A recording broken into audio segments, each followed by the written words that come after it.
আসসালামু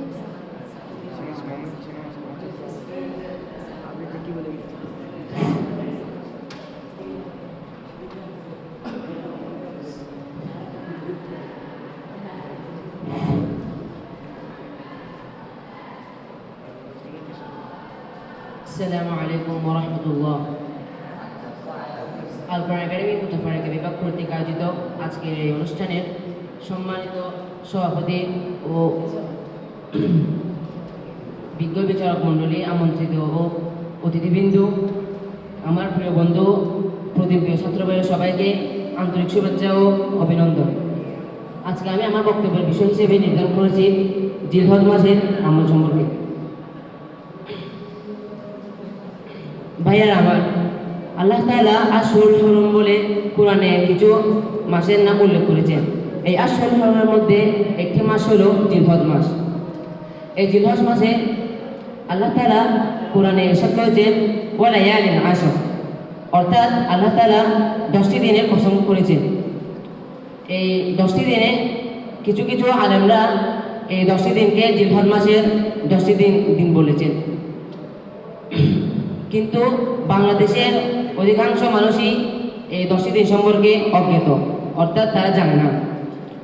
আর তারা যদি জানতো, তারা এই 10টি দিন সম্পর্কে, এই 10টি দিনে বেশি বেশি নেক আমল করত।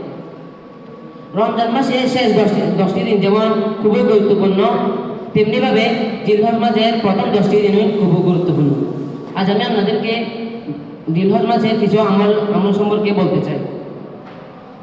ভাইয়েরা আমার, প্রথমত আমি বলতে চাই চুল নখ না কাটা, অর্থাৎ আমাদের উচিত যুলকাদা মাসের শেষের দিকে আমাদের চুল নখ কেটে ফেলা উচিত। হাদিসে বর্ণিত নবী করিম সাল্লাল্লাহু আলাইহি ওয়াসাল্লাম বলেছেন, যে ব্যক্তি কুরবান করতে চাইল কিন্তু তার সামর্থ্য না থাকার কারণে সে পারছে না, তাহলে সে যেন জিলহজ মাসের প্রথম 10টি দিনে চুল নখ না কাটে।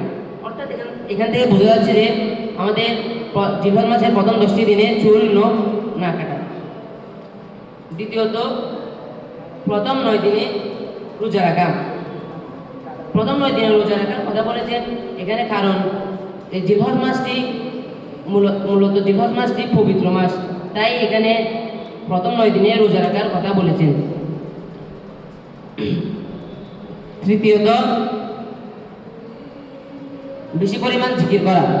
আমরা অবসর সময় পাইলে আমাদের জিকির করা উচিত, কারণ জিকির করলে কিয়ামতের মাঠে আমাদের গুনাহের পাল্লা হালকা হয়ে যাবে, অর্থাৎ আল্লাহ তাআলা আমাদের গুনাহগুলো মাফ করে দেবেন।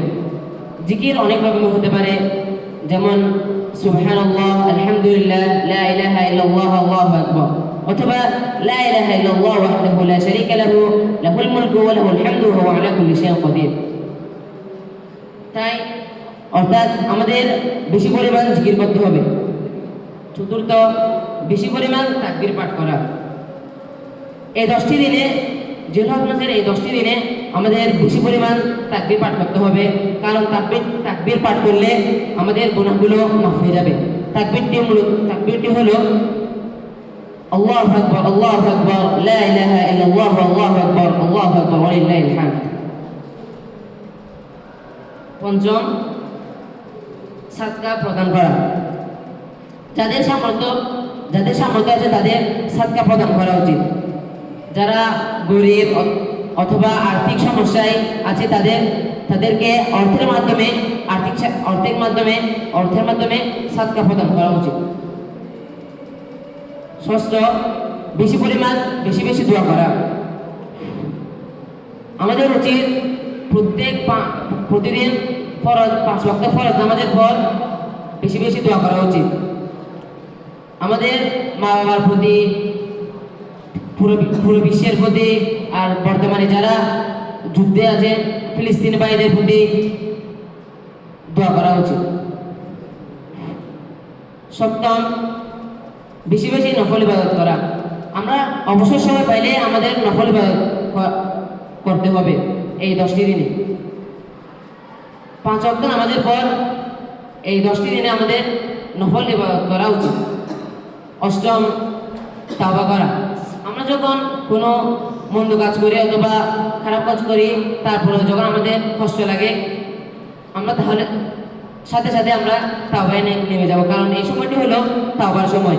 জিলহজ মাসের প্রথম 10টি দিনে তাওবা করলে আল্লাহ তাআলা তাওবা কবুল করেন। নবম, সামর্থ্য থাকলে হজ করা। যাদের সামর্থ্য আছে তাদের হজ করা উচিত। সামর্থ্য থাকা সত্ত্বেও যারা হজ করবে না, কিয়ামতের মাঠে আল্লাহ তাআলার প্রস্তুতকৃত শাস্তি দ্বারা তাদেরকে শাস্তি দেওয়া হবে।